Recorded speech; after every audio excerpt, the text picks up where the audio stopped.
मुंबईसह उपनगरामध्ये पुढील 24 तासांसाठी उष्णतेच्या लाटेचा हवामान विभागाचा अंदाज, तर मेघगर्जनेसह हलक्या ते मध्यम स्वरूपाच्या पावसाचाही अंदाज।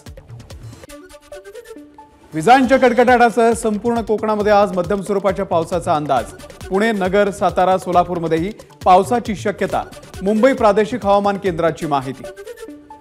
सोलापूर शहरातील विविध भागांमध्ये वादळी वाऱ्यासह जोरदार पाऊस, दुपारपर्यंत कडक ऊन आणि त्यानंतर अचानक पावसाच्या सरी बरसल्यानं नागरिकांची तारांबळ। वाशिम जिल्ह्यामध्ये आज सलग 5व्या दिवशी अवकाळी पावसाची हजेरी, उकाड्यापासून त्रस्त असलेल्या नागरिकांना मिळाला दिलासा।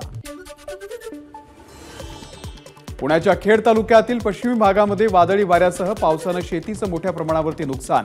पॉली हाऊसचे 3 शेड उद्ध्वस्त झाल्यानं शेतकऱ्यांचं लाखो रुपयांचं नुकसान। तातडीनं नुकसान भरपाई देण्याची शेतकऱ्यांची मागणी।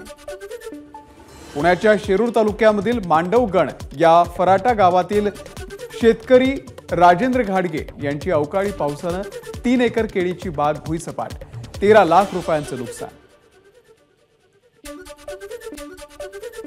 उद्धव ठाकरेंनी वसईमधील ख्रिश्चन धर्मीयांचे धर्मगुरू बिशप फेलिक्स मचाडो यांची घेतली भेट। वसईच्या बिशप हाऊस येथे जात घेतली भेट। जयपूरमधील एका 23 महिन्याच्या बाळाला वाचवण्यासाठी तब्बल 17 कोटींचं इंजेक्शन देण्यात आलं। स्पायनल मस्क्युलर एट्रोफी नावाच्या दुर्मिळ आजारानं पीडित असलेल्या हृदयांशला लोकवर्गणीमधून पैसे गोळा करत देण्यात आलं इंजेक्शन। अभिनेते जॅकी श्रॉफ यांनी दिल्ली हायकोर्टामध्ये घेतली धाव।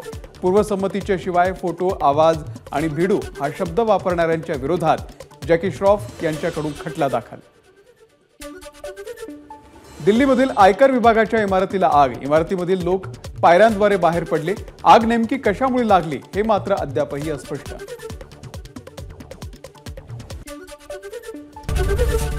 एबीपी माझा, उघडा डोळे बघा नीट।